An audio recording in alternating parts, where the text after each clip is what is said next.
There are 5 sentences that drivers say every single day at traffic stops across this country that they believe make them sound innocent, cooperative, and credible. And every single one of them has ended stops that should have been over in 3 minutes and turned them into arrests, searches, and criminal charges that took months and thousands of dollars to resolve. This video is about those 5 sentences, why they are legally devastating even when they sound completely harmless, and what you should say instead. Stay with me through all 5, because number 3 is the one almost everyone says, and almost no one realizes how much damage it does. If this is the first time you have landed on this channel, hit subscribe before we go any further. Every week we break down exactly what the law requires from you at a traffic stop, what officers are trained to ask, and the specific words that protect you versus the ones that do not. It is free, it is practical, and it might matter more than you expect the next time those lights come on in your mirror. Here is the situation that plays out every single day on roads across this country.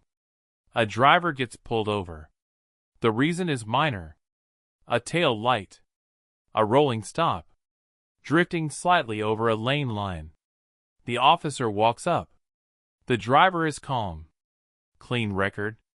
Nothing in the car. And the stop should end in 4 minutes with a warning or a ticket and nothing more. But then the driver talks. Not recklessly. Not nervously.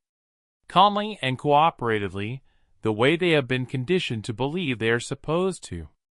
And sentence by sentence, the stop changes.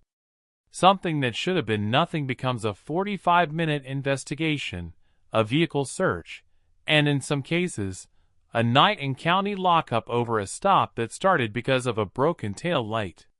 The 5 sentences that cause this are not extreme. They are not confessions.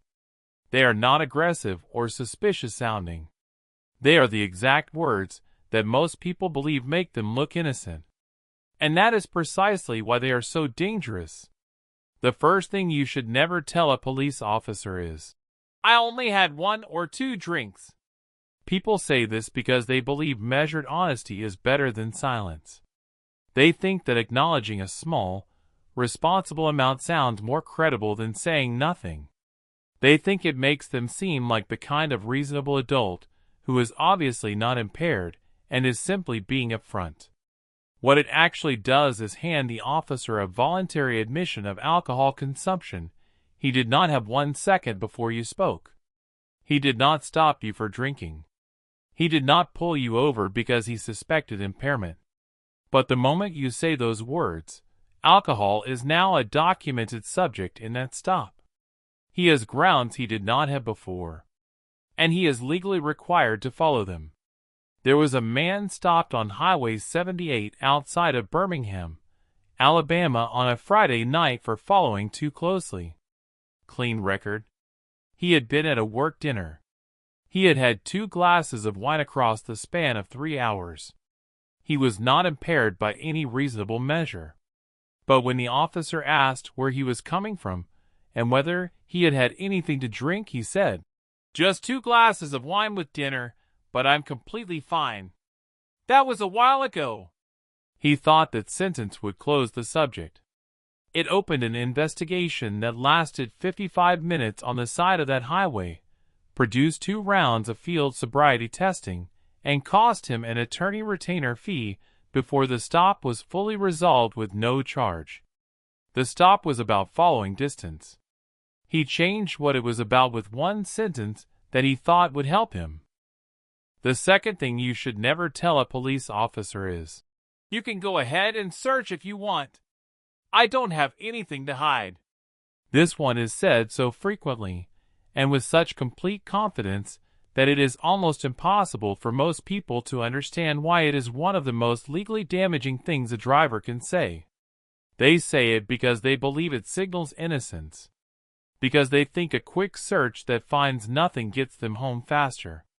Because they want to appear cooperative and transparent. And sometimes, the search does find nothing, and the stop does end quickly. But here is what that sentence does legally regardless of the outcome. The moment those words leave your mouth, you have given consent to search. The officer no longer needs probable cause.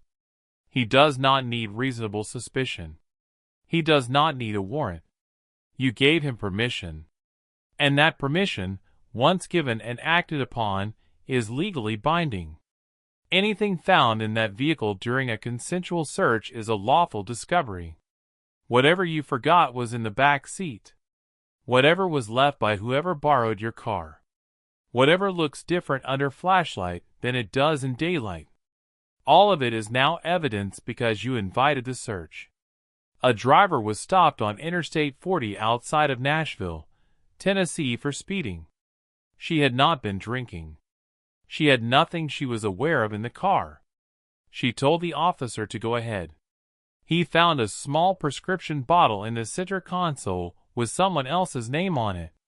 It belonged to her mother, who had left it there 2 weeks earlier when she had borrowed the car. What followed was a 2-hour detainment, an impound, and 4 months of legal proceedings over a prescription bottle she did not even know was there. She gave the officer permission to find it. The law has no obligation to be sympathetic about what he found once she did. The third thing you should never tell a police officer is, "I wasn't doing anything wrong." This is the one almost everyone says, and almost no one understands why it is a problem. It sounds like a simple statement of fact. It sounds like exactly what an innocent person says. But in the context of a traffic stop, it is an argument.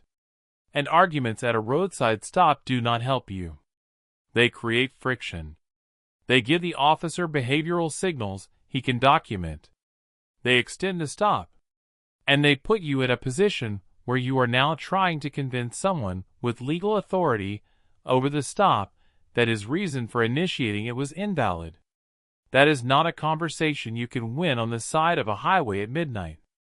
It is a conversation that belongs in front of a judge, with a lawyer, in a courtroom. Not through a car window.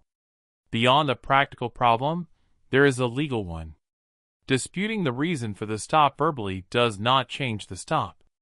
An officer who has reasonable articulable suspicion for pulling you over is lawfully entitled to conduct that stop regardless of whether you agree with his assessment. Your disagreement, stated out loud, accomplishes nothing except creating a documented record of friction. And if this stop becomes something more serious, that friction is now part of the report. The driver became argumentative. That phrase does work you did not intend it to do. There was a man stopped on a 2-lane state road outside of Columbus, Ohio on a Tuesday evening for allegedly running a stop sign. He believed he had stopped completely. He may have been right. He said so. He said it twice.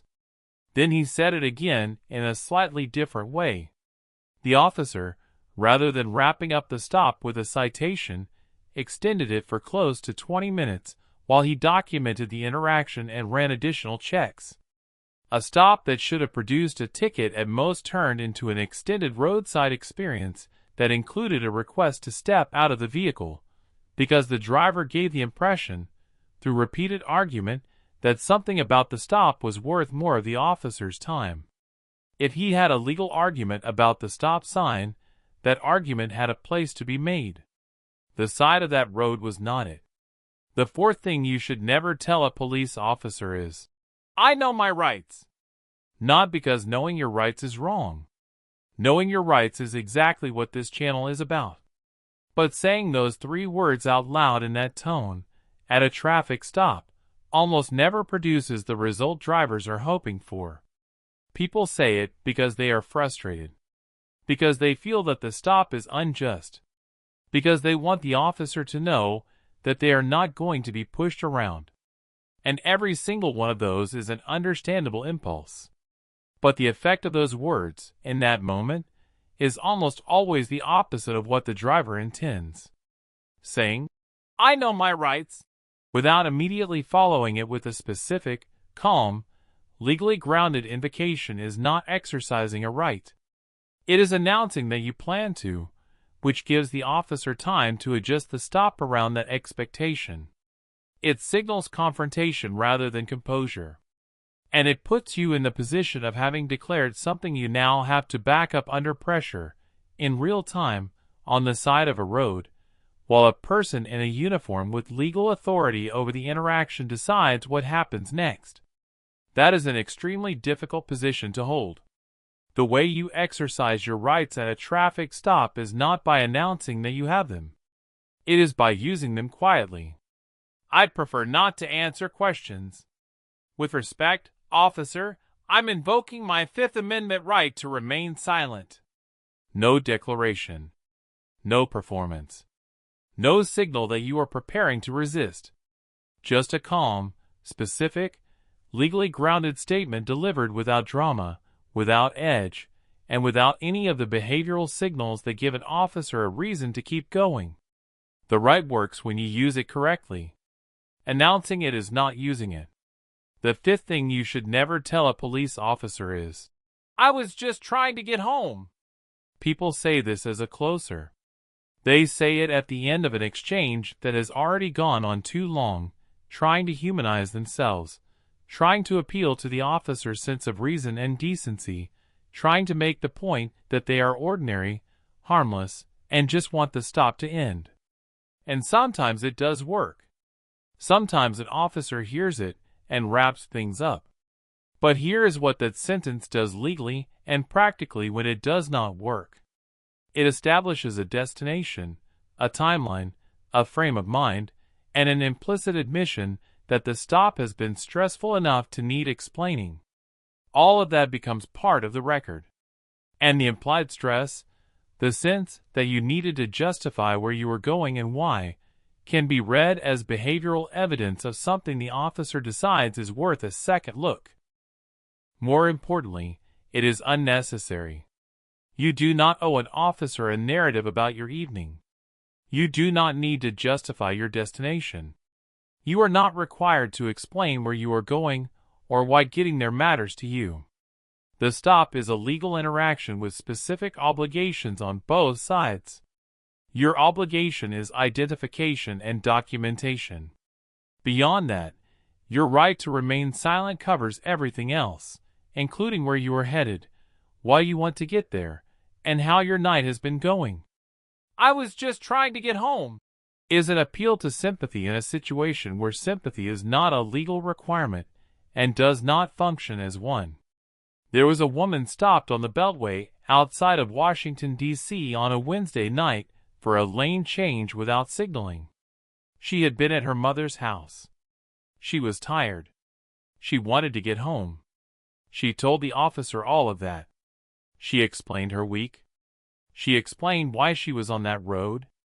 She explained that she had a long day and just was not paying attention.